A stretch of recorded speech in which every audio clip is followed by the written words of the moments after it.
हा सत्संग संत रामपालजी महाराजांचा असून मराठी भाषिक भक्त समाजास सहज समजावे म्हणून हिंदी भाषेतून मराठी भाषेत रूपांतरित करण्यात आलेले आहे.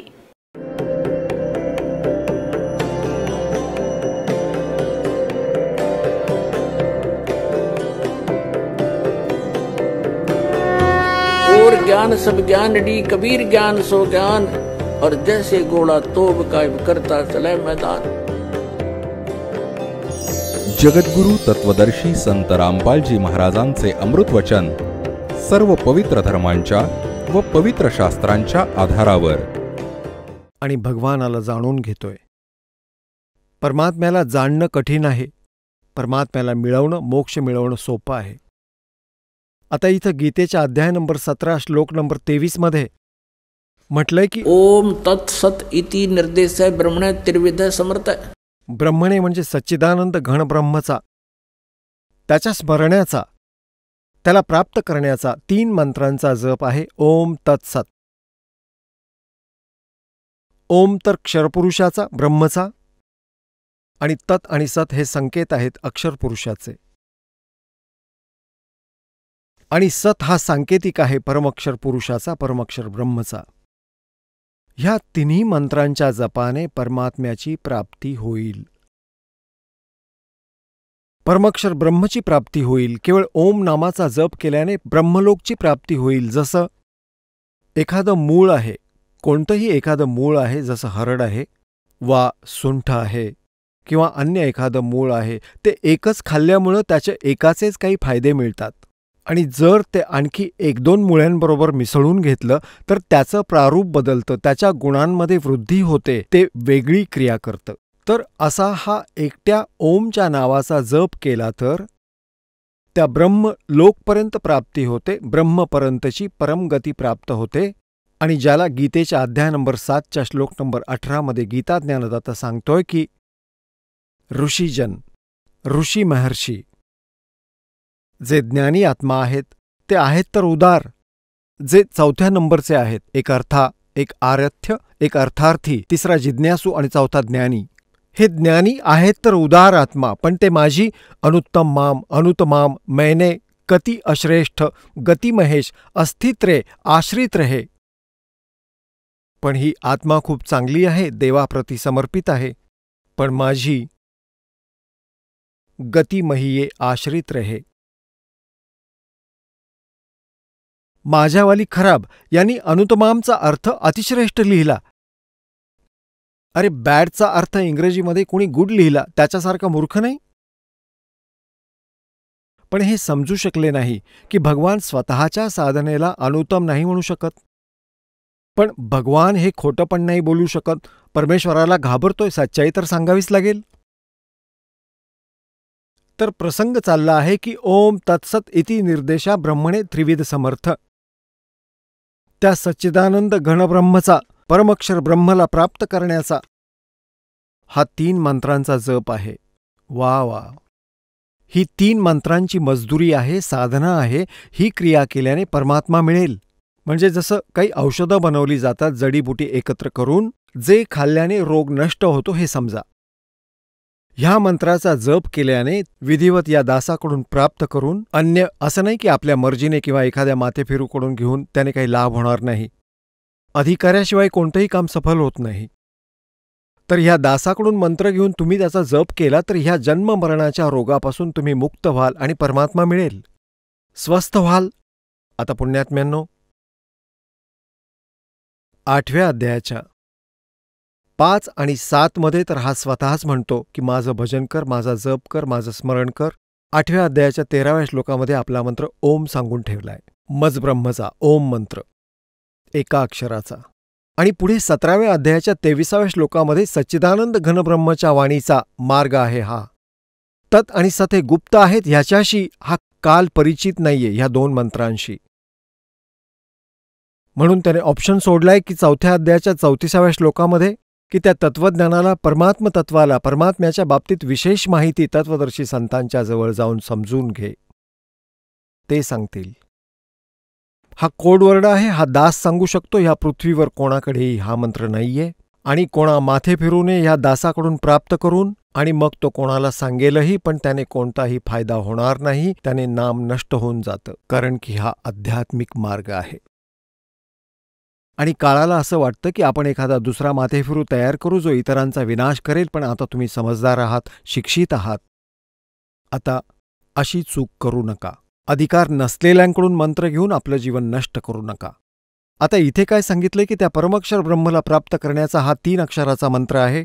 8व्या अध्यायाच्या 8, 9 आणि 10व्या श्लोकात गीता ज्ञानदाता म्हणतोय, ज्या परमक्षर ब्रह्मच्या बाबतीत 8व्या अध्यायाच्या 3ऱ्या श्लोकामध्ये सांगितलंय, जर त्याची साधना करायची असेल, त्याची साधना करणारा त्यालाच प्राप्त होतो. 8व्या अध्यायाच्या 5व्या आणि 7व्यामध्ये सांगतोय, माझी साधना करशील तर मलाच प्राप्त होशील, तुला शांती कधीच नाही, युद्ध करावं लागेल, युद्ध पण कर. 18व्या अध्यायाच्या 62व्या श्लोकात सांगितले की तुला परमशांती पाहिजे असेल तर त्या परमेश्वराला शरण जा. त्याच्याच कृपेने तू सनातन परमधामाला प्राप्त होशील, परमशांतीला प्राप्त होशील. 8व्या अध्यायाच्या 8, 9, 10मध्ये हेच प्रमाणित केले की त्याची भक्ती करणारा अंतिम वेळेपर्यंत म्हणजे साधना एकसारखीच आहे. कुणी हा विचार करेल की मी आता समाधिस्थ होतो, परमात्म्याला वर बघून परत येतो, तर त्याने देवाला पाहिलं आणि परत पण आला, साधना पूर्ण झाली नाही तर काय अजून धक्के खात बसणार? आता स्टुडंट शिकतोय शाळेमध्ये, विद्यार्थी शिकतोय विद्यालयामध्ये, आणि तो विचारतो की मी IAS करतोय, IAS करून कसा दिसेल? डेप्युटी कमिशनर दिसेल. एकदा पाहूनच येतो कसा दिसतो डेप्युटी कमिशनर, कसं ऑफिस असतं. तो पाहून पण आला, परत आला आणि शिक्षण सोडलं. मग बनला का DC? उगाच धक्के खात बसला. तर अंतिम श्वासापर्यंत साधना करीत राहणं गरजेचं आहे. इथून यशस्वी होऊन जायचं आहे, मग तिथं तुम्हाला ती पोस्ट मिळेल, अमरपद. कुठं? सतलोकामध्ये, सचखंडमध्ये. आता काय सांगतायत? त्या परमेश्वराची साधना न करता तुम्ही अन्य साधना करता, भक्ती करता, त्याने तुम्हाला लाभ होणार नाही. आता पुण्यात्म्यांनो, कोणत्याही संत ऋषीची तुम्ही शिकवण पहा, तुमचा अनुभव पहा. ते काय सांगतात की जे काही कोणाच्या प्रारब्धात, संस्कारात लिहिलेले आहे ते तर त्याला भोगावेच लागेल. एक दुःखी प्राणी संकट निवारणासाठी काय आशा करतो की भगवान जीवांचं दुःख दूर करतो. परमात्मा कुठे मिळतो? तर संतांच्या जवळ जाऊन ते त्या परमात्म्याची भक्ती करून ते काही शक्ती प्राप्त करवतात आणि त्या शक्तीने ते अन्य लोकांनाही सुख देतात. यासाठी ते कुठे कुठे जातात? कोणी ऋषींकडे, तर कोणी जंतरमंतर करणाऱ्यांकडे, तर कोणी झाडफूक करणाऱ्यांकडे, आणि कोण्या साधू संतांचे शिष्य बनून ते जसे सांगतील तसे ते साधना करतात. आणि जेव्हा त्यांची संकटं दूर होत नाहीत तर ते त्या स्थानाला सोडून देऊन दुसऱ्या स्थानाकडे जातात. जसे कोणी मंदिरात जातात, किंवा कोणी गुहेत जातात, किंवा कोणी पर्वतावर जातात, किंवा कुठे तुळशीच्या झाडाला दोरे बांधत फिरतात, कोणी कुठे तीर्थस्थानावर जातात. आणि हे करूनही काही लाभ होत नाही, तरीही हा आत्मा हार मानत नाही, कारण त्याला माहिती आहे की एक परमशक्ती आहे, परमात्मा, जो सर्व दुःख दूर करू शकेल. त्यासाठी कोणी सांगतात की आमच्या गुरुजींकडे चला, सर्व कष्ट दूर होतील, तिथेही जातात. ते ऋषी, गुरुजी, संत, मंडलेश्वर आधी तर त्याच्या संकट निवारणासाठी कोणती ना कोणती धर्म पुण्य क्रिया अवश्य सांगतात. जेव्हा त्याने लाभ होत नाही तेव्हा ते म्हणतात की मुला, हे तर तुझ्या प्रारब्धाचं कर्म आहे. प्रारब्ध म्हणजे तुझ्या भाग्यात लिहिलं आहे, तुझ्या जीवन इतिहासात लिहिलं आहे, याला नष्ट करू शकत नाही, हे तर तुला भोगावंच लागेल. तुम्ही कोणत्याही संत ऋषीकडे जा, वर्तमानातही हाच सिद्धांत आहे त्या लोकांचा. ते सांगतात की पहा, कर्म तर तुला भोगावंच लागेल. कर्माचा दंड, दुःख जे आहे ते तुला भोगावंच लागेल. भक्ती कर, पुढे जीवन सुखी होईल. भल्या पुरुषांनो, कुणाच्या पायात काटा घुसला असेल आणि तो कुणाला सांगतोय की पहा माझ्या पायात खूप दुखत आहे, काटा खोलवर रुतून जखम झालीय, तुटून गेलाय, आत घुसलाय, दिसत नाहीये बाहेरून, तेव्हा जाणकार व्यक्ती बघूनच सांगते की तुझ्या पायात काटा घुसला आहे, ज्या कारणामुळे तुला असहाय्य पीडा होत आहे. आता ती व्यक्ती जर असं म्हणेल की काटा तर मी काढू शकत नाही, हा काटा निघू शकत नाही, आता तू बूट घाल, यापुढे काटा लागणार नाही, यापुढे काटा नाही लागणार. काय हे शक्य आहे? काटा लागलेल्या पायात बूट कधीच घालता येणार नाही. काटा निघेल, पीडा नष्ट होईल, मगच बूट घालेल ती व्यक्ती. ह्या भयाने बूट घालेल की बूट काढला किंवा बूट घातला नाही तर पुन्हा ती पीडा होऊ नये, काटा लागू नये. तर ज्या लोकांवर आपत्ती, संकटं आली आहेत, प्रारब्धातील असो किंवा 3 तापाचे असो, त्यांना ना तर ही देवता ठीक करू शकत, ना श्री ब्रह्मा, श्री विष्णू, श्री शिवजी 3 तापांचे शाप आणि प्रारब्धातील कर्मांना हे नष्ट करू शकत नाहीत. ना ब्रह्म करू शकतो, हा अक्षरपुरुष नाही करू शकत, ना हा परब्रह्म करू शकत, ज्याला अक्षरपुरुष म्हटलं आहे गीतेच्या अध्याय क्रमांक 15 मधील श्लोक 16 आणि 17 मध्ये जे 3 प्रभू सांगितलेत. क्षरपुरुष आणि अक्षरपुरुषही नाही करू शकत, केवळ परमअक्षर ब्रह्म, परमअक्षर पुरुष कबीर देव आपल्या त्या प्रारब्धातील कर्मांनाही नष्ट करू शकतो, पापांचा नाश करू शकतात. मासा घटे ना तिल बधे, बिदना लिखे जो लेख, साचा सतगुरु मेट कर भाई ऊपर मार दे मेघ. आता सच्चा सद्गुरू म्हणजे पहा, इथे नकली सद्गुरूंची कमी नाही, त्यांच्याकडे याचा उपाय नाही, शक्ती नाही, आणि परमेश्वरही स्वतः येतात, ते ऋषी संतांच्या रूपात प्रकट होतात, त्यावेळी सद्गुरू रूपातच असतात ते, आणि ते आपल्या प्रारब्धातील पापांच्या दंडाचा नाश करून कायमस्वरूपी सुखी करतात, कायमस्वरूपी त्यांना नष्ट करतात, भाग्यात लिहिलेल्या दुःखांना. तुम कौन राम का जपते जापम, तात कुट नयती नु तापम. तू कोणत्या भगवंताची भक्ती करतोस ज्यामुळे तुझे हे 3 ताप नष्ट झाले नाहीत, दुःख दूर झाली नाहीत? आता पुण्यात्म्यांनो, तो परमात्मा कबीर देव आहेत, कबीर साहेब आहेत. आणि मग काय होतं की जोपर्यंत आपल्याला परमेश्वराचा योग्य मार्ग मिळत नाही, परमसंत भेटत नाहीत, मग ऋषींकडे, गुरूंकडे जातात. आधी तर आपल्या धार्मिक क्रिया तुमच्यावर लादल्या जातात, तुम्ही सुद्धा दुःख संकट निवारणासाठी त्या क्रिया करू लागता. शेवटी ते तुम्हाला उत्तर देतात की हे तर तुमच्या प्रारब्धात लिहिलं आहे, हे तर भोगावंच लागेल, आणि उदाहरणं देतात. जसा भगवान विष्णूंना शाप दिला होता नारदजींनी की तू एक जीवन माझ्यासारखं पत्नी वियोगामध्ये घालवशील, आणि तो दंड, तो शाप, तो नारदजींद्वारे दिलेला शाप श्री विष्णूजी स्वतःसाठीही नष्ट करू शकले नाहीत, तोही त्यांना भोगावा लागला. श्रीरामचंद्रांच्या रूपात राजा दशरथांच्या घरी जन्म झाला, विवाह झाला, विवाह होताच वनवास झाला, वनवासात 2च वर्षात सीतेचं अपहरण झालं आणि लंकेत निवास झाला. खूप काळ तिथं युद्ध चाललं, त्यानंतर सीताजींना परत आणलं. 1 वर्ष 2 वर्षांनंतर सीतेला परत निष्कासित केलं गेलं. आजीवन श्रीराम आणि श्री सीताजी एकत्र राहू शकले नाहीत. मुलं कुठेतरी, ते स्वतः दुसरीकडे, प्राणी सुखी होऊ शकत नाही. भलेही श्रीरामचंद्रजी अयोध्येचे राजा होते, परंतु ते कुठे, आणि पत्नी दुसरीकडे, मुलं दुसरीकडे, अशाने जीव सुखी होऊ शकत नाही. आणि हे ब्रह्मा विष्णू महेश हे जीव संज्ञेत आहेत, ते परमात्मा नाहीयेत, पूर्ण परमात्मा नाहीयेत. आता ह्या गोष्टी खूप खटकतात. पहिल्यांदा जेव्हा हे ज्ञान ऐकतो तो आत्मा, पुण्यात्म्यांनो, यांच्या इतिहासात हे लिहिलं आहे.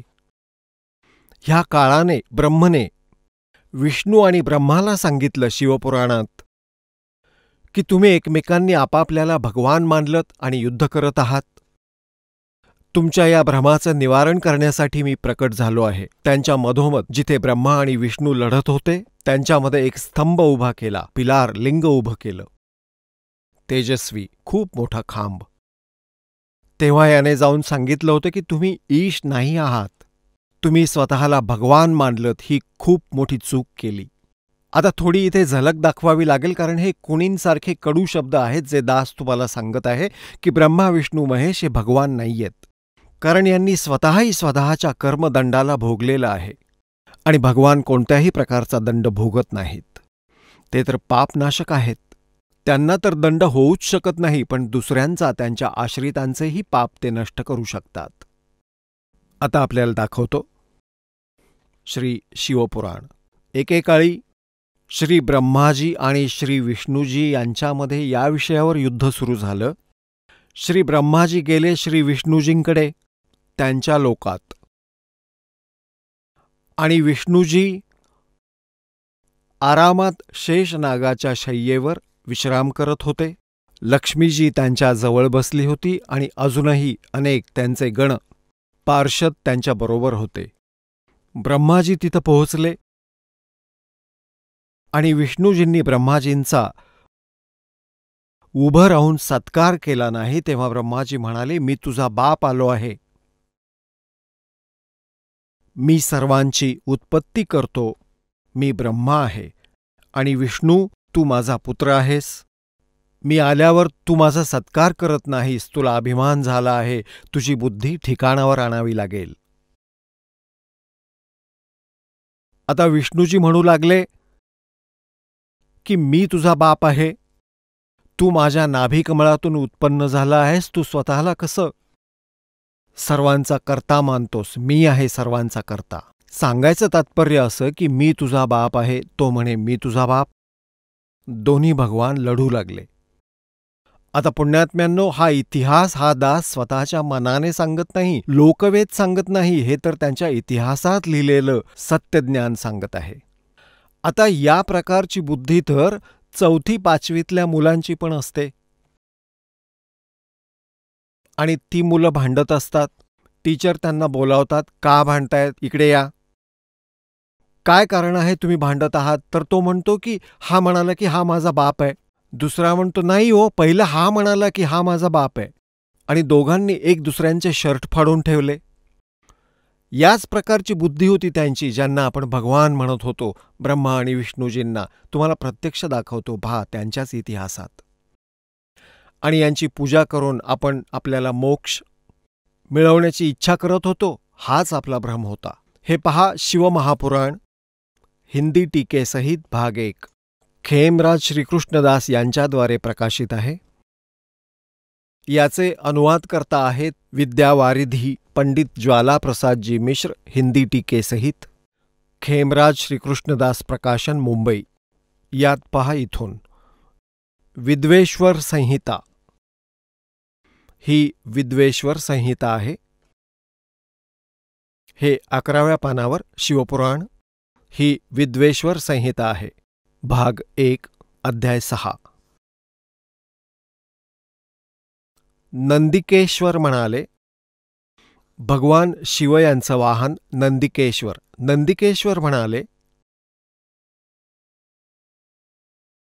हे योगींद्र, पुढे एकदा विष्णू भगवान शेषशय्येवर आपल्या गरुड आणि इतर पार्षदांबरोबर लक्ष्मीसह शयन करत होते, झोपले होते. त्यावेळी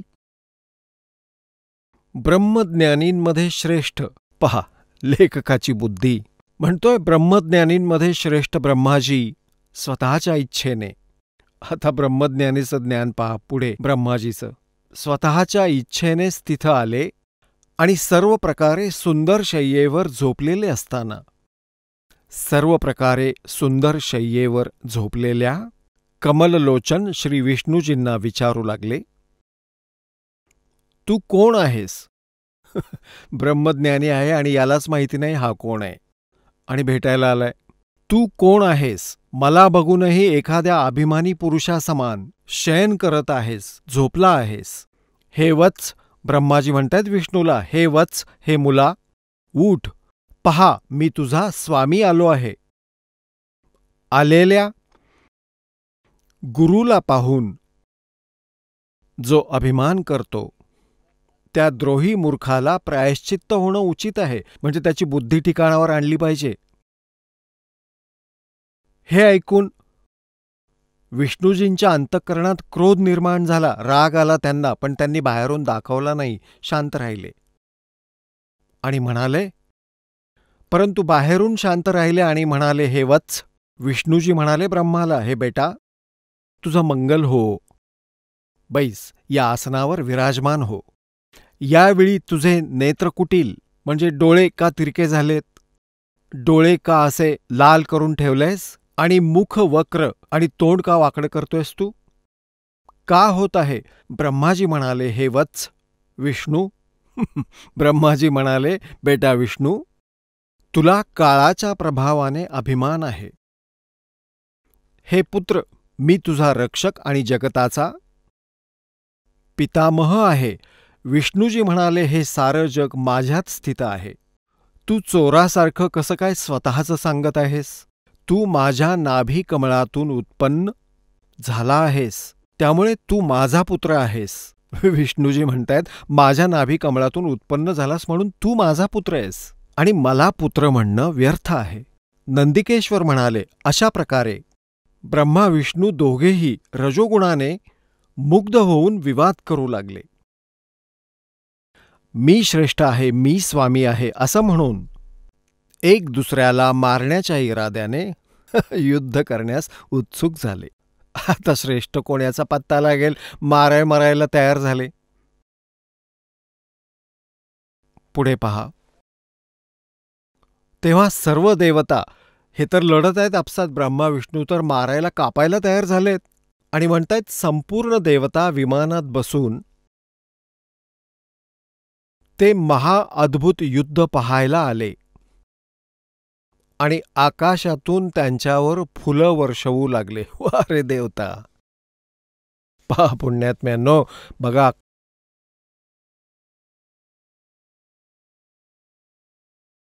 आता इथले देवताच असे आहेत तर आपल्यासारख्यांचा काय ठिकाणा असेल? आता पहा पुण्यात्म्यांनो, जर कोणा दोन व्यक्तींचा आपापसात वादविवाद होत असेल आणि सभ्य लोक तिथं जमा झाले असतील तर ते काय करतात? त्यांच्यात मध्यस्थी घडवून आणतात की कुठे त्यांच्यात आपसात मारामारी होऊन दुखापत होऊ नये आणि त्यांचा मृत्यू होऊ नये. तर यांना तर देवता म्हणू शकतो जे त्यांच्यात मध्यस्थी करत आहेत, आणि हे दोघे भांडतायत आणि देवतावरून फुलं टाकतायत की शाबास, मरा कापून. अरे वा देवता, हे देवता आहेत, यांना काय देवता म्हणायचं? आणि हे भगवान आहेत जे या गोष्टींवर लढू लागले की मी तुझा बाप आहे, मी तुझा बाप आहे. पुढे दाखवतो पहा. आता तुम्हाला थोडं तोंडी सांगतो म्हणजे तुमच्या सहज लक्षात येईल. आता इथपर्यंत असं झालं की हे दोघं भांडू लागले, ब्रह्मा आणि विष्णूजी, ह्या गोष्टीवरून की मी तुझा बाप आहे, नाही मी तुझा बाप आहे. आता काय होतं की यांच्यामध्ये यांच्या पिता ब्रह्मने, जो काळरूपी ब्रह्म म्हणून ओळखला जातो, ज्याला सदाशिव सुद्धा म्हणतात, जो कधी स्वतःच्या वास्तविक रूपात कुणाच्या समोर प्रकट होत नाही, तो अन्य रूपात येतो, कधी विष्णूच्या रूपात येतो, कधी शिवाचं आपल्या पुत्राचं रूप घेतो, कधी ब्रह्माचं रूप घेऊन कोणाकोणाला दिसतो. तर अशा याने या दोघांच्या मध्ये भ्रम निर्माण करण्यासाठी त्या दोघांमध्ये एक स्तंभ उभा केला, लिंग, खांब, तेजोमय. मग हे दोघे लढाई बंद करून त्या स्तंभाच्या वर आणि खाली टोकांना शोधण्यासाठी जाऊ लागले. ब्रह्मानं खोटंच सांगितलं की मी त्याचं टोक पाहिलंय, याचं अंतिम टोक मी पाहिलंय, आणि विष्णूजींनी सत्य सांगितलं. तर त्यावेळी हा काळ प्रकट झाला शिवरूप धारण करून. शिवरूप धारण करून जसं डोक्यावर जटा, गळ्यात रुद्राक्षांच्या माळा, सर्प हातात त्रिशूळ घेऊन तिथे प्रकट झाला, आपला पुत्र शिवाच्या रूपात. तेव्हा त्याने या दोघांना म्हटलं, तुम्ही दोघांनी स्वतःला भगवान मानलं हे बरोबर नाही केलं. तुम्ही भगवान नाही आहात, तुम्ही ईश नाही आहात. पहा, आता हे समजावतो तुम्हाला.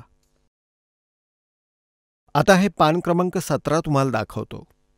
विद्वेश्वर संहितेतील शिवपुराण पान क्रमांक 17 आणि विद्वेश्वर संहिता अध्याय 9. आता इथे नंदिकेश्वर म्हणाले की अशा प्रकारे की भगवानांनी अशा प्रकारे नम्र झालेल्या ब्रह्मा आणि विष्णू यांच्यावर अनुग्रह करून त्यांच्या युद्धात त्यांचं जे सैन्य आपापसात मारलं गेलं होतं त्या सर्वांना आपल्या शक्तीने जिवंत केलं. त्या दोघांच्या अज्ञानाला आणि वैराला दूर करण्यासाठी, त्या दोघांची अज्ञानता, विष्णू आणि ब्रह्माची अज्ञानता आणि वैराला दूर करण्यासाठी दोघांना म्हटलं, हे ऐका, हे ऐकण्यासारखं आहे. 17व्या पानावर आता हा काळ यांचा पिता सांगत आहे की माझे सकळ आणि निष्कल अशी 2 रूपं आहेत, परंतु दुसरा ईश्वर नाही. अजून दुसरा कोणी ईश्वर नाही असं काळानं सांगितलंय. मीच सर्व आहे. त्यामुळे त्यांची 2 रूपं असू शकत नाहीत. पहिलं स्तंभरूप म्हणजे खांब,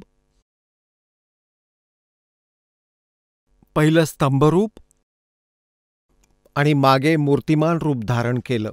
यामध्ये ब्रह्मरूप निष्कल आहे, निष्फल नाही, निष्कल आहे. आणि ईश्वर ईशरूप सगुण आहे. माझी ही दोन्ही रूपं सिद्ध आहेत, दुसऱ्या कोणाची नाहीत असू शकत. यामुळे तुम्हा दोघांना किंवा दुसऱ्या कोणाला ईश्वरत्वाची प्राप्ती होऊ शकत नाही. तुम्ही जे अज्ञानाने स्वतःला ईश मानले हे फारच अद्भुत झालं. तुम्ही दोघांनी स्वतःला भगवान मानलत.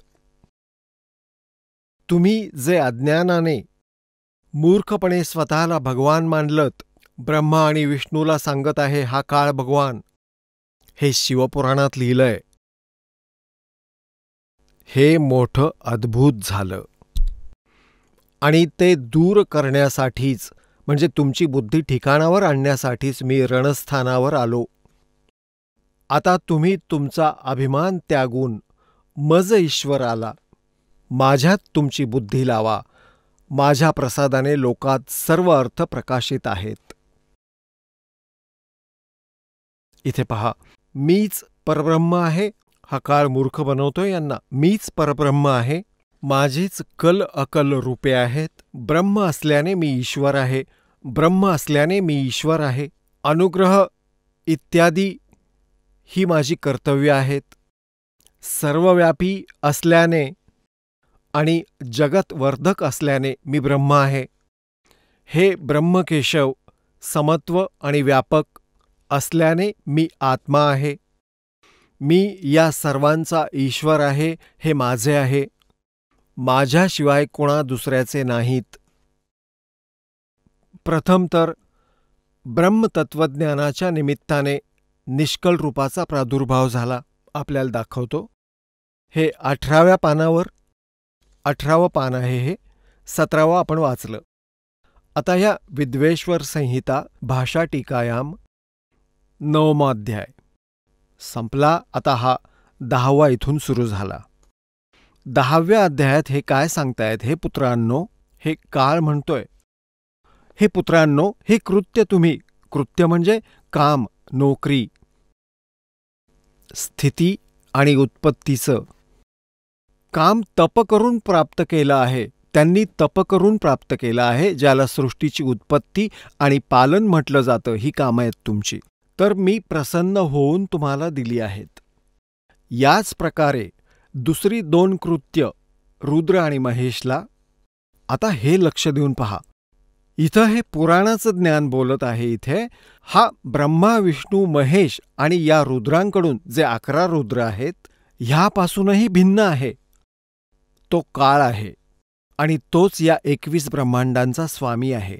महेशला प्रदान केला आहे, परंतु अनुग्रह करून कुणीही मिळवण्यास समर्थ नाही. हे तो ब्रह्माजी, विष्णूजी आणि महेशजी आणि शिवजी यांना सांगत आहे की यांना मीच एक विभाग दिला आहे. आणि ह्या सर्वांनी तप करून प्राप्त केलेला आहे. तो चौथा म्हणजे 5वा कोण आहे तो काळ आहे. आणि तो इथंही सांगत आहे की माझं एक ओम अक्षर आहे, नथिंग एल्स. हे पहा, विद्वेश्वर संहिता अध्याय 10वा चालू आहे, पान 19 वर. हे पान क्रमांक 19, विद्वेश्वर संहिता अध्याय 10. आता इथून वाचू आपण. हे 19 पानावर पहा, रूपवेश करून आसन, वाहन, आयुध यांच्यात आमची साम्यता आहे. हे सौम्य माझ्या ज्ञानाला विन्मुख होऊन, माझ्या ज्ञानाला विन्मुख होऊन तुम्हाला अज्ञान मिळालं. माझं ज्ञान असल्याने असं होत नाही. ज्ञान आणि रूप महेशच्या बरोबर होऊन जातं. या कारणाने या ज्ञानाच्या सिद्धीसाठी वावा ओंकार नामक मंत्राचा जप करा. हा अभिमान दूर करणारा आहे. स्वतःच या मंत्राचा उपदेश करत आहेत. हा ओंकार माझ्या मुखातून उत्पन्न झाल्याने माझ्याच रूपाचा बोधक आहे आणि महामंगल करणारा आहे. हा वाचक आहे, मी वाच्य आहे. हा मंत्र माझा आत्मा आहे. ह्याचं स्मरण केल्यानं माझं स्मरण होतं. आता ध्यान देऊन पहा, हा ओम हा काळाचा मंत्र आहे आणि ब्रह्मा विष्णू महेश काळाचे पुत्र आहेत हे सिद्ध होत आहे. उत्तरेकडील मुखातून अकार, पश्चिमेकडील मुखातून उकार, दक्षिणेकडील मुखातून मकार, पूर्वेकडील मुखातून बिंदू, मध्यातील मुखातून नाद उत्पन्न झाला आहे. अशा प्रकारे 5 प्रकाराने हा निर्गत झाला आहे. सर्व एकत्र होऊन ओम असं एक अक्षर तयार होतं. गीतेच्या अध्याय क्रमांक 8 मधील श्लोक क्रमांक 13 मध्येही हेच गीता ज्ञानदाता श्रीकृष्णामधून हा काळ बोलत आहे. ओम इति एकाक्षरम ब्रह्मव्याहरण मामनुस्मरण यः प्रयाती त्यजन्देहम स याती परमां गतिम. तर हे सिद्ध झालं की हा जो पुराणाचं ज्ञान देत आहे, शिवपुराणाचं, हा काळ आहे आणि हाच श्रीकृष्णामध्ये प्रवेश करून सांगत आहे आणि ब्रह्मा विष्णू महेश याचे पुत्र आहेत. ही सर्व नामे रूपात्मक, वेदभूत, दोन्ही कुल म्हणजे स्त्री पुरुष भेद असल्यानं भौतिक शरीर भेद असणारे आहेत. ते ह्याच मंत्राने व्याप्त आहेत आणि शिवशक्तीचे बोधक आहेत. ह्याच ओंकाराने सर्व सृष्टीचा बोधक प्रवण उत्पन्न झाला आहे. अकारादी मकार कर्माने अर्थात अकारातून, नकारातून, उकारातून, मकारातून, मकारातून शी वा नादातून य प्रकट झाला आहे. याच पंचाक्षरातून 5 प्रकारे मातृचा, अकारातून हे सगळं काही, लृकारापर्यंत शिरोमंत्र आणि 4 मुखातून श्रीपदा गायत्री मंत्र म्हणजेच ओम नामातूनच सारं. पुढे याचे हे सारे यापासून बनलेले करोडो मंत्र उत्पन्न झाले, पण मूळ मंत्र हाच आहे. ह्या श्रेष्ठ मूळ मंत्रापासूनच सिद्धभोग आणि मोक्षाची सिद्धी होते, इत्यादी इत्यादी. सांगायचं तात्पर्य हे मूळ संस्कृत आहे. गीता प्रेस गोरखपूर येथून प्रकाशित. ह्या विद्वेश्वर संहितेचा अनुवाद करतेवेळी गीता प्रेस गोरखपूर येथून प्रकाशित शिवपुराणामध्ये यांनी आपले विचार ठासले आणि तिथं लिहिलं की ओम नमः शिवाय ह्या मंत्राचा जप करा. परंतु मूळ संस्कृतमध्ये, मूळ पाठामध्ये कुठेही असं नाहीये की ओम नमः शिवायचा जप करा. हा लोकवेदातील मंत्र आहे आणि ह्याने फक्त एका ओमचा जप करायला सांगितलं आहे की या मूळ मंत्राच्या जपानेच सर्व लाभ होईल. पुढे त्याचे करोडो मंत्र जे तुम्ही बनवलेत ते व्यर्थ आहेत. म्हणूनच तर गीतेच्या अध्याय क्रमांक 8 मधील श्लोक 13 मध्ये म्हटलंय की ओम इति एकाक्षरम ब्रह्मव्याहरण मामनुस्मरण यः प्रयाती त्यजन्देहम स याती परमां गतिम. हे पहा, शिवपुराण हे गीता प्रेस गोरखपूर येथून प्रकाशित आहे. संपादक हनुमान प्रसाद पोद्दार आणि हे प्रकाशक आणि मुद्रक आहेत गीता प्रेस गोरखपूर. ही आहे विद्वेश्वर संहिता. श्री शिवपुराण तेच, गीता प्रेस गोरखपूर येथून प्रकाशित. पान क्रमांक 24वर हे ब्रह्मा आणि विष्णू यांच्या मधोमध ह्या काळ भगवानाने एक स्तंभ उभा केला. हा पिलार म्हणजे लिंग उभं केलं आणि याचा भेद ते ओळखू शकले नाहीत आणि मग स्वतः प्रकट होऊन हा त्यांना समजावू लागला. हे पृष्ठ क्रमांक 25वर. 24वर आपण तो स्तंभ पाहिला. खाली ब्रह्मा आणि विष्णूने विचारलं त्या काळ भगवानला, ब्रह्मला, सदाशिवला, हे प्रभो, सृष्टी आदी 5 कर्तव्यांची लक्षणं कोणती आहेत? हे आम्हा दोघांना सांगा. भगवान शिव म्हणाले, म्हणजे तो काळ ब्रह्म बोलला, माझ्या कर्तव्यांना समजणं अतिशय गहन आहे, तथापि मी कृपापूर्वक तुम्हाला त्यांच्याविषयी सांगतो. ब्रह्मा, अच्युत याला म्हणतात, विष्णूला, सृष्टी, पालन, संहार, तिरोभाव, अनुग्रह हे 5 माझे जगत संबंधित कार्य आहेत, जी नित्यसिद्ध आहेत. आता 26वर पहा, कमाल केली आहे. हे 26वर आहे. इथं पहा, पुत्रांनो, तेच वर्णन आहे जे आत्ता तुम्हाला खेमराज श्रीकृष्णदास प्रकाशन यातून वाचून दाखवलं होतं. हे तर तेच आहे जसंच्या तसं. पुत्रांनो, तुम्ही दोघांनी तपश्चर्या करून प्रसन्न झालेल्या मज परमेश्वराकडून सृष्टी आणि स्थिती नामक 2 कृत्य प्राप्त केली आहेत. विष्णू आणि ब्रह्माला सांगत आहे, हा काळ ब्रह्म, हे दोन्ही तुला खूप प्रिय आहेत. याच प्रकारे माझे विभूती स्वरूप रुद्र आणि महेश्वर ला हे मे नाहीये. बाकी 2 कृत्य आणि संहार आणि तिरोभाव माझ्याकडून प्राप्त झाले आहेत, परंतु अनुग्रह नावाचं कृत्य दुसरं कोणीही मिळवू शकत नाही. आता इथं पाहूया. वा वा. आता हा जो बोलत आहे तो ब्रह्मा विष्णू महेश यांचा पिता ब्रह्म आहे, काळ आहे. मी पूर्वीच्या काळी आपल्या स्वरूपभूत मंत्राचा उपदेश केला आहे, जो ओंकार रूपाने प्रसिद्ध आहे. तो मंगलकारी मंत्र आहे. सगळ्यात आधी माझ्या मुखातून ओंकार म्हणजे ओम प्रकट झाला, जो माझ्या स्वरूपाचा बोध करून देणारा आहे. ओंकार वाचक आहे, मी वाच्य आहे. हा मंत्र माझंच स्वरूप आहे. दररोज ओंकाराचं निरंतर स्मरण करत राहिल्याने माझंच सदा स्मरण होत असतं. माझ्या उत्तरेकडील मुखातून अकाराचा, पश्चिमेकडील मुखातून उकाराचा म्हणजे अ आणि उ, दक्षिण मुखातून मकाराचा, पूर्ववर्ती मुखातून बिंदूचा आणि मध्यवर्ती मुखातून नाद प्रकट झाला आहे. अशा प्रकारे 5 अवयवयुक्त ओंकाराचा विस्तार झाला आहे आणि ह्या सर्व अवयवातून एकीभूत होऊन प्रणव ओम नामक एक अक्षर तयार झालं. गीतेच्या अध्याय क्रमांक 8 मधील श्लोक क्रमांक 13 मध्ये गीता ज्ञानदाता म्हणजेच हा काळ ब्रह्मा विष्णू महेश यांचा पिता आहे. तो म्हणतो, ओम इति एकाक्षरम ब्रह्म व्याहरण माम अनुस्मरण यः प्रयाती त्यजन देहम स याती परमाम गतिम. तर हा एक 5 अवयवातून व्यक्त झालेला अ उ म बिंदू मात्रा मिळून एकीभूत होऊन हे ओम ह्या नावाचं एक अक्षर तयार झालं आणि हा माझा मंत्र आहे.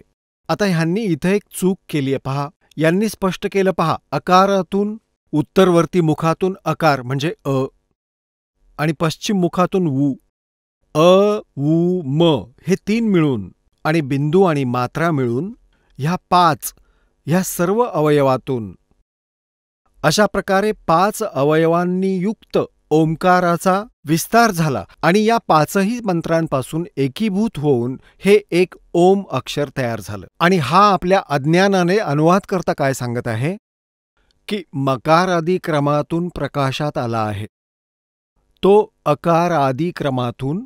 हा अनुवाद चुकीचा केला आहे. अकार आदी क्रमातून आणि मकार आदी क्रमातून क्रमशः प्रकाशमय आहे. ओम नमः शिवाय हा पंचाक्षरी मंत्र आहे.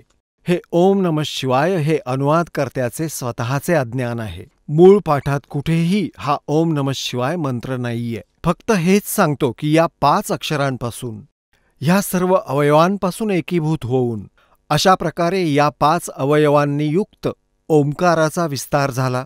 ते अकार मकार तर इथूनच सांगतो आहे. ह्या पाचांचं मिळून हे एक अक्षर झालं, नथिंग एल्स. हा ओम नमः शिवाय हा काहीही मंत्र नाहीये, हे चुकीचं आहे. याचा जप करून शास्त्रविरोधी साधना करून आपण आपलं जीवन व्यर्थ करत आहोत. या भ्रमित लोकांमुळे आपण हिंदीत वाचत राहतो, यात हा मंत्र मिळाला आणि तोच रगडला. हे शास्त्रविधी त्यागून केलेलं मनमानी आचरण असल्याने युजलेस आहे हा मंत्र, नाही केला पाहिजे. आता पुण्यात्म्यांनो, तुम्हाला हे कळून चुकेल, तुम्ही शिकलेले आहात, तुमच्या समोर तुम्ही प्रत्यक्ष पाहत आहात की आपण जी साधना करत होता ती गीतेच्या अध्याय क्रमांक 16 मधील श्लोक क्रमांक 23 मध्ये सांगितलं आहे की शास्त्रविधी त्यागून जे मनमानी आचरण करतात त्यांची न गती होते, न कोणती कार्यसिद्धी होते, न ही त्यांना कोणतं सुख प्राप्त होतं. युजलेस. तर हा ओम नमः शिवाय, ओम भगवते वासुदेवाय नमः, अरिहणम नमः, अरिहणम नमः ही बकवास आहे सारी. फक्त एक ओम मंत्र आहे, हा ब्रह्मचा आहे. आणि बाकी जे कमळांना उघडण्याचे आहेत ते वेगळे आहेत, त्यांच्या क्रिया वेगळ्या आहेत. जे आपल्या कमळातून ऋणमुक्त करतील ते मंत्र हे यातीलच आहेत. आता हे मूळ संस्कृत आपण पाहिलं, खेमराज श्रीकृष्णदास प्रकाशन मुंबईमधून आपल्याला मूळ संस्कृत पण दाखवतो. त्यात कुठेही असं लिहिलेलं नाहीये की ज्यात ओम नमः शिवाय जपाचा संकेत असेल. हे पहा, हे तेच पुस्तक आहे, श्री शिवपुराण, जे आपल्याला आधी दाखवत होतो. यात सारं संस्कृतही बरोबर दिलं आहे. विद्वेश्वर संहिता भाग 1 अध्याय 10 आपण वाचत आहोत 19व्या पानावर. ह्या कारणाने ज्ञानाच्या सिद्धीच्या निमित्ताने ओंकार नामक मंत्राचा जप करा. या ओंकार नावाच्या मंत्राचं पुढं विश्लेषण सांगितलं आहे की हा वाचक आहे आणि सोयीनीज उपदेश करत आहे. हा ओंकार माझ्या मुखातून उत्पन्न झालेला असल्याने माझ्याच रूपाचा बोधक आहे आणि महामंगल करणारा आहे. हा वाचक आहे, मी वाच्य आहे. हा मंत्र माझा आत्मा आहे. याच्या स्मरणाने माझं स्मरण होतं.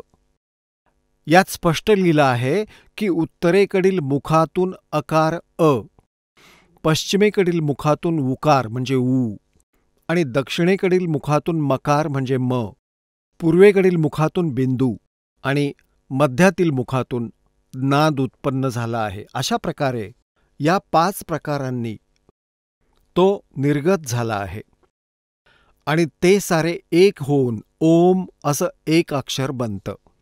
इथे कुठेही दुसरीकडे नाहीये ओम नमः शिवाय. हे मूळ संस्कृत पहा. हा 19वा आहे. एकीभूत होऊन ओम इति एकाक्षरम भवत. कुठेही इथे ओम नमः शिवाय तुम्हाला सापडणार नाही. देवनागरी लिपी तुम्ही छान वाचू शकता. इथे कुठेच ओम नमः शिवाय नाही, कुठेच नाहीये. इथे अकार आदी क्रमाने आणि मकार आदी क्रमाने हे केवळ हाच एक ओम मंत्र होतो. ओम हे एक अक्षर झालं, 5 अक्षरं मिळून. आता पुण्यात्म्यांनो, ह्या मनुष्य जीवनाची काही किंमत नाही. परमात्म्याने सांगितलं आहे, कबीर परमेश्वरजी सांगतायत, कहता हूँ कहीं जात हूँ, कहूँ बजा के ढोले, श्वास जो खाली जात है भाई 3 लोक का मोल. कहता हूँ कहीं जात हूँ, कहूँ बजा के ढोले, श्वास जो खाली जात है ये 3 लोक का मोले. ओए होय. एक मंत्र जो आपण करता, सतनामाचा, जो तुम्हालाच प्रदान केला जातो. यापूर्वी हा मंत्र कुणाच्याही जवळ नव्हता, सतनाम मंत्र. आणि हे पंथ चालू आहेत, राधास्वामी, धनधन सद्गुरू, जय गुरुदेव. आग्रा हा मथुरावाला आणि त्यातूनच हे राधास्वामी ठाकूरजी महाराज. हे सगळे एकाच विहिरीचे पाणी आहेत. सर्व भ्रमित पंथ आहेत, काळ प्रेरित आहेत. काळाच्या जाळ्यात फसवण्याचं हे पक्क षडयंत्र आहे यांचं. यांना सतनामाचाही पत्ता नाही, सतनाम काय वस्तू आहे. यांचं एक पुस्तक आहे, सारवचन राधास्वामी वार्तिक. आणि ते त्यांच्या संग्रहात सांगतात की परमधनी, ज्यांना हे राधास्वामी पंथाचे प्रवर्तक मानतात, श्री शिवदयालजी आग्रावाले, पन्नागडीवाले, त्यांच्या वचनांचा संग्रह आहे आणि 150 वर्षांपासून संग्रहित आहे. आणि त्यानंतर 1902 मध्ये याचं हे पुस्तक रूपात छापलं गेलं. 1902 पासून आजपर्यंत 109 वर्ष झाली. आणि त्या अज्ञानाला ही भोळी आत्मा रटत आली आहे. त्यामध्ये लिहिलं आहे, एके ठिकाणी लिहिलं आहे की सतनाम 5वा मजला आहे, 5वा मजला सतनाम. आणि मग म्हणतायत की सतनामाला सतलोकही म्हणतात, सतनामाला सत्पुरुष सुद्धा म्हणतात आणि सतनामाला सारनाम पण म्हणतात. सतनामाला सतलोकही म्हणतात, सत्पुरुषही म्हणतात आणि सतनामाला सतनामही म्हणतात. यांची बुद्धी फिरवून ठेवली होती काळाने. अरे सतनाम 2 अक्षरी जप आहे. सतनाम म्हणजे सच्चा नाम. आणि हे कधी याला सतनाम सांगतात. आणि एके ठिकाणी हे सावंतसिंगजी, ज्यांना धनधन सद्गुरूवाल्या पंथाच्या प्रवर्तकांचेही गुरु मानतात, श्री सावंतसिंगजींनी आपलं पुस्तक लिहिलं आहे संत मतभाग. 4-5 भाग बनवले त्याने. त्यातल्या 3ऱ्या भागात लिहिलं आहे, एके ठिकाणी तर लिहिलं आहे की सतनाम स्थान आहे. पुढे कुणीतरी विचारलं की 4 रामाची व्याख्या करताना सांगतात की सतनाम खरा राम आहे. यांना सतनाम कळलं नाही आजपर्यंत. म्हणतात झूठा ज्ञान. और ध्यान कहाँ लाओ, ये बाद विदा चतुराई. जेव्हा तुमचं ज्ञानच शून्य आहे, एखादी थिअरी लिहितो मुलगा, स्टुडंट, त्या लिहिलेल्या थिअरीवर, त्या सिद्धांतावर आधारित तो प्रॅक्टिकल करतो, तेव्हा सफल होतो. ज्याची थिअरीच चुकीची आहे तर प्रॅक्टिकल कसं काय बरोबर होऊ शकतं त्याचं? तर जे हे संतांच्या रूपात बसलेल्या शिवदयालजींनी आपल्या जीवनात जे काही सोसलं भोगलं, त्यांचा अनुभव आहे हा सारनाम, राधास्वामी, वार्तिक. आणि त्यात त्यांनी हे ज्ञान देऊन ठेवलं आहे. तर ध्यान कुठे लावून बसतात 2.5 तास, सकाळी 2.5 तास, संध्याकाळी? तुमचं ज्ञानच चुकीचं आहे, थिअरीच चुकीची आहे. तर इथे परमात्मा सांगतात की हे सतनाम आहे 2 अक्षरांचं, ज्यात एक ओम अक्षर आहे. आणि जसं ओम तत्सत मध्ये 3 मंत्र सांगितले, त्यातील एक तत् मंत्र सांकेतिक आहे. हा दास तुम्हाला सांगेल, दुसरं कोणीही सांगू शकणार नाही, अधिकारीही नाहीयेत. चला आता आपण त्या श्रद्धाळूंचे अनुभव जाणून घेऊयात, ज्यांनी जगद्गुरु तत्वदर्शी संत रामपालजी महाराजांकडून नामदीक्षा प्राप्त केलेली आहे, तसेच त्यांच्याद्वारे सांगितलेल्या भक्ती मार्गावर चालत आहेत. नमस्कार सतसाहेब. आपलं नाव? माझं नाव शिवकुमार मुरलीधर कदम. आपण कुठून आलात? पिंपरी चिंचवड, पुणे, महाराष्ट्र. आपला व्यवसाय काय आहे? ॲक्च्युली मी आत्ता सध्या इन्फोसिसमध्ये ॲज अ VBA डेव्हलपर म्हणून जॉब करत आहे. संत रामपालजी महाराजांची गुरुदीक्षा आपण कधी घेतली? संत रामपालजी महाराज यांची गुरुदीक्षा मी 2004 मध्ये घेतली. संत रामपालजी महाराजांची गुरुदीक्षा घेण्या अगोदर आपण व आपला परिवार कोणती भक्ती साधना करत होतात? संत रामपालजी महाराज यांची गुरुदीक्षा घेण्या अगोदर मी, जसं आज आपण महाराष्ट्रामध्ये बघतो, आपण ज्या अन्य देवी देवतांची पूजा करतो, जसं की ब्रह्मा विष्णू महेश, गणपती आला तर गणपतीची पूजा, नवरात्र आले तर देवीची पूजा, त्याच पद्धतीने आम्ही सगळ्या देवी देवतांची पूजा, स्वामी समर्थांची पूजा, तसंच आम्ही गुरुसुद्धा केला होता. आणि त्या गुरूंचं नाव आसारामजी बापू हे होतं. जसं की महाराष्ट्र ही एक संतांची भूमी म्हणून ओळखली जाते आणि महाराष्ट्रामध्ये बरेच संत साधू होऊन गेले आहेत आणि आतासुद्धा या सध्याच्या घडीलासुद्धा बरेचसे साधू संत महाराष्ट्रात आहेत. असे असून आपणाला असं का जाणवलं की आपण संत रामपालजी महाराजांचीच गुरुदीक्षा घ्यावी? तसं बघितलं तर महाराष्ट्र ही खरंच संतांची भूमी आहे आणि इथे जे संत होऊन गेले, जसं की संत ज्ञानेश्वर महाराज, त्यांचे वडील, परत साईबाबा, हे जे काही संत होऊन गेले, त्या सर्वांनी सांगितले की परमेश्वर एक आहे. संत रामपालजी महाराजांची गुरुदीक्षा आपण कधी आणि कशी घेतली? ॲक्च्युली 2004मध्ये आमच्या फॅमिलीमध्ये एक छोटासा प्रसंग झाला होता. छोटा म्हणण्यापेक्षा एक म्हणतो ना आपण की दुःखाचा डोंगर होता ती सुरुवात झाली होती एका प्रकारे. आणि 2004च्या अगोदरचे जे 2 वर्ष ते आमच्या फॅमिलीमध्ये खूप त्रासदायी होते. ठीक आहे. आमच्या वडिलांचा जो बिझनेस होता पुण्यामध्ये, त्या वेळेला माझ्या वडिलांचे 3 दुकान होते. त्या दुकानांमध्ये आमचं व्यवस्थित सगळं चालू होतं आणि आम्ही अन्य देवी देवतांची पूजा करत होतो.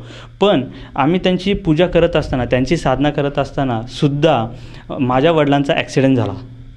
काळेवाडीच्या एका ब्रिजवरती माझ्या वडिलांचा त्यावेळेला ॲक्सिडेंट झाला. त्यानंतर जे 2 वर्ष माझे वडील घरी होते आणि तिथून जे आमचे बिझनेस वगैरे होता तो टोटली लॉसमध्ये गेला आणि आम्ही टोटली निगेटिव्हमध्ये गेलो. म्हणजे झिरोही नाही, आम्ही पूर्ण निगेटिव्हमध्ये गेलो. आणि फायनान्शियल प्रॉब्लेम, आमचे जे शाळा कॉलेज जे काही करायचं होतं त्यासाठी सुद्धा आमच्याकडे पैसे नव्हते. आज आम्हाला घरात खायचं म्हणजे असा प्रश्न पडत होता. पण 1-2 वर्ष असेच चालले, ढकलत कसे तरी काढले. माझे वडील घरी असल्यामुळं आईला काम करायला लागत होतं, आई जॉब करत होती. असं करत करत आम्ही दिवस ढकलत चाललो होतो आणि थोडीशी वडिलांची तब्येत रिकवर झाली आणि मग आम्ही परत एकदा बिझनेस सुरू केला. पण नवीन बिझनेस सुरुवातीपासून सुरू करायचा, एवढं लगेच काही तो पिकअप घेत नाही. त्यासाठी आम्ही प्रयत्न करत होतो आणि तसंच एकदा आम्ही बघितलं की इथे संत रामपालजी महाराज म्हणून एक आलेले आहेत. आम्ही ऑलरेडी सगळे जे देवी देवता येतात, जे संत येतात त्यांचे सत्संग ऐकायला जात होतो. तर तसंच आम्ही विचार करून आम्ही संत रामपालजी महाराजांचं सत्संग ऐकण्यासाठी गेलो. मग तिथं गेल्यावरती आम्हाला एक धक्काच बसला. ज्या वेळेला आम्ही बघितलं इतके आम्ही संतांचे सत्संग ऐकतोय, आसाराम बापूजींचं करतोय, तरीसुद्धा आमच्या फॅमिलीमध्ये असे प्रॉब्लेम येत आहेत. ठीक आहे. आणि ज्या वेळेला आम्ही बघितलं की आम्ही जी भक्ती करत होतो ती संत रामपालजी महाराजांनी आम्हाला जे आपले सद्ग्रंथ आहेत तेच ओपन करून दाखवले. तिथे कुठं त्यांनी सांगितले की ब्रह्मा विष्णू महेश यांचासुद्धा जन्ममृत्यू आहे. देवी भागवद्गीतेमध्ये सांगितलेलं आहे. ठीक आहे. शिवपुराणमध्ये सांगितलेलं आहे. ठीक आहे. आपल्या वेदांमध्ये प्रमाण आहे की त्यांचाही जन्ममृत्यू होतो. मग ज्यांचा जन्ममृत्यू होतो ते देव कसे काय? हे ज्या वेळेला आम्ही ऐकलं त्यावेळेला आम्हाला आश्चर्याचा झटका बसला की बरोबर सांगतात हे, एवढी आपण भक्ती करून सुद्धा आपल्या घरामध्ये हे प्रॉब्लेम येतात. तुम्ही सांगत आहात की ज्यावेळी तुम्ही सत्संग बघितलं संत रामपालजी महाराजांचं आणि त्यांनी तुम्हाला गीता, वेद, पुराण हे धर्मग्रंथ उघडून दाखवले आणि त्यानुसार तुम्ही संत रामपालजी महाराज सांगतायत की ब्रह्मा विष्णू महेश यांचीसुद्धा मृत्यू होते, ते अजरामर नाही आहेत आणि तुम्ही त्यापूर्वी त्यांचीच भक्ती करत होतात, तर संत रामपालजी महाराजांच्या भक्तीकडे कसे वळालेत? मग ज्या वेळेला आम्ही हे बघितलं की संत रामपालजी महाराज या अशा पद्धतीने सांगतात ते, आणि ते सांगत होते की तुम्ही जे भक्ती करताय ती तुम्हाला मंत्रांच्या आधारे केली पाहिजे आणि ते मंत्र, खरे जे मंत्र आहेत ते आपल्या गीतेप्रमाणे सांगितलं आहे की तुम्हाला त्या तत्वदर्शी संताकडून ते मंत्र घेऊन त्याची भक्ती केली पाहिजे आणि त्यांची साधना केली पाहिजे आणि जी पूजा आपण करणार आहे ती पूर्ण परमात्माची पूजा केली पाहिजे. तर हे ज्या वेळेला आम्हाला ज्ञान समजलं, ज्यावेळेला आम्ही गीतेमध्ये घरी आल्यानंतर त्यांनी जे सांगितलं होतं ते आम्ही घरी येऊन व्हॅलिडेट केलं, चेक केलं आणि त्यानंतर आम्ही मग डिसिजन घेतलं की बरोबर हे जे संत सांगतात तेच बरोबर आहे आणि आपल्याला या अशा प्रकारे जर साधना केली तरच आपण या प्रॉब्लेममधून आणि या जन्ममृत्यूतून बाहेर पडणार आहे.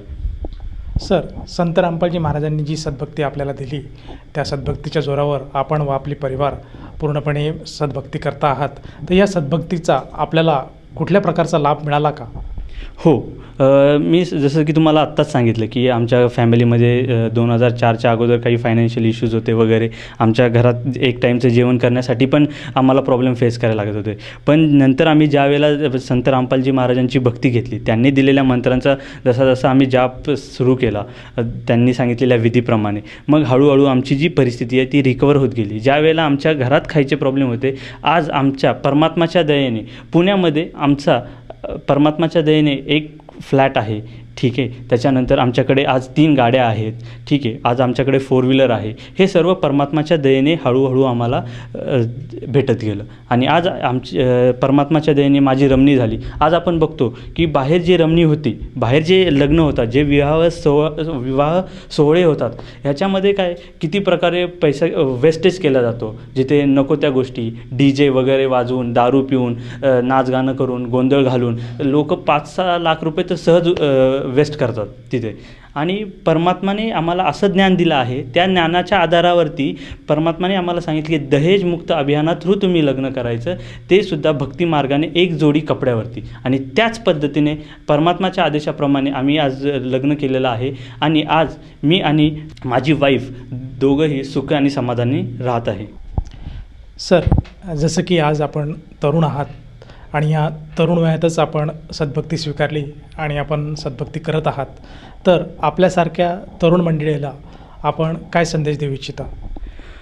आज मी बघतो ज्यावेळेला मी सुद्धा जॉब करतो आणि मी ज्यावेळेला कंपनीत जातो, मी बघतो की माझ्यासोबतचे जे काही सहकारी आहेत, माझे मित्र आहेत किंवा कंपनीमध्ये काम करणारे प्रत्येक व्यक्ती काय करतो, तो काय करतो, काम करतो आणि महिन्याच्या एंडला ज्यावेळेला त्याला सॅलरी येते त्यावेळेला त्यातली 30 ते 40% सॅलरी तो पार्ट्यामध्ये उडवतो. ठीक आहे, त्याच्यानंतर तो टेन्शनमध्ये राहतो आणि कमी पगारामध्ये पण त्याचं घर चालत नाही. त्याला जास्त पगार असला तरी त्याचं घर चालत नाही. तो कधीच समाधानी राहू शकत नाही. त्याला काही ना काहीतरी त्याच्या गरजा कमीच पडत असतात.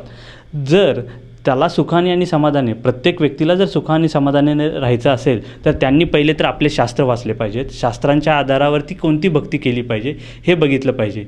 हे शास्त्रांच्या आधारावरती भक्ती न करता बाकी गोष्टीमध्ये जातात आणि नको तिथे जाऊन तिथं पैसे वेस्ट करतात आणि पार्ट्या करतात.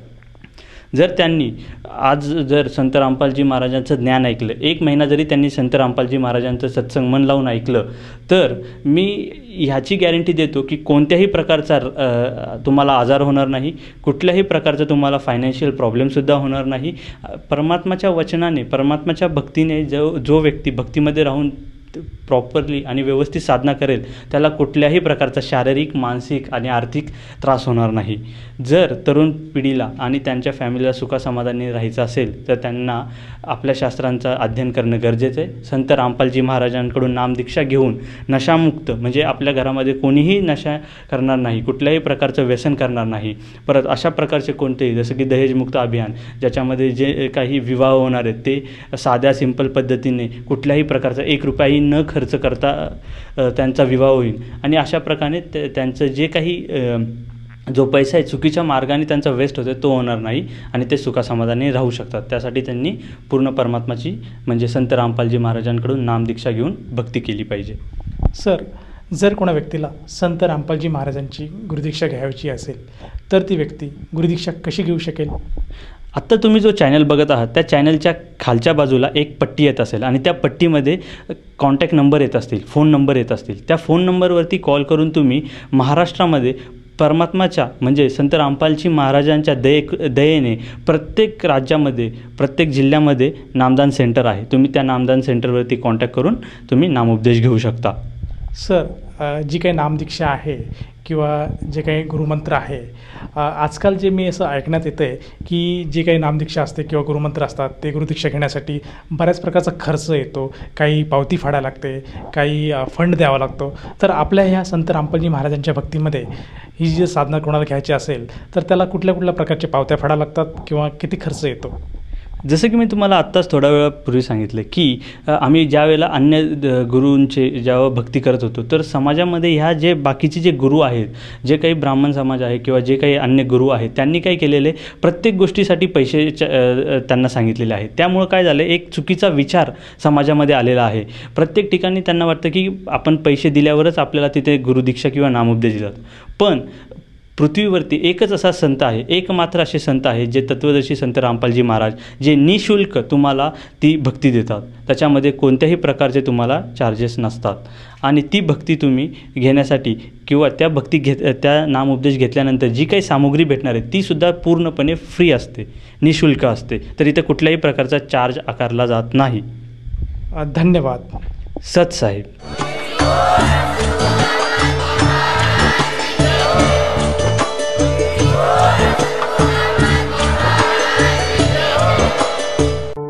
आपण ऐकत होता जगद्गुरु तत्वदर्शी संत रामपालजी महाराजांचे मंगल प्रवचन. निःशुल्क नामदीक्षा प्राप्त करण्यासाठी आणि अधिक माहितीसाठी संपर्क करा 7030303951 7030303952. आमची वेबसाईट आहे www.jagadgururampalji.org. सर्व पवित्र धर्मांच्या पवित्र शास्त्रांवर आधारित प्रमाणित अनमोल पुस्तक ज्ञानगंगा किंवा जगण्याचा मार्ग यापैकी कोणतेही एक पुस्तक निशुल्क मागविण्यासाठी आम्हाला आपले पूर्ण नाव, पूर्ण पत्ता, पिनकोड सहित आणि फोन नंबर लिहून 7030303951 7030303952 या नंबरावर SMS करू शकता किंवा आम्हाला 7030303950 या नंबरावर WhatsApp देखील करू शकता.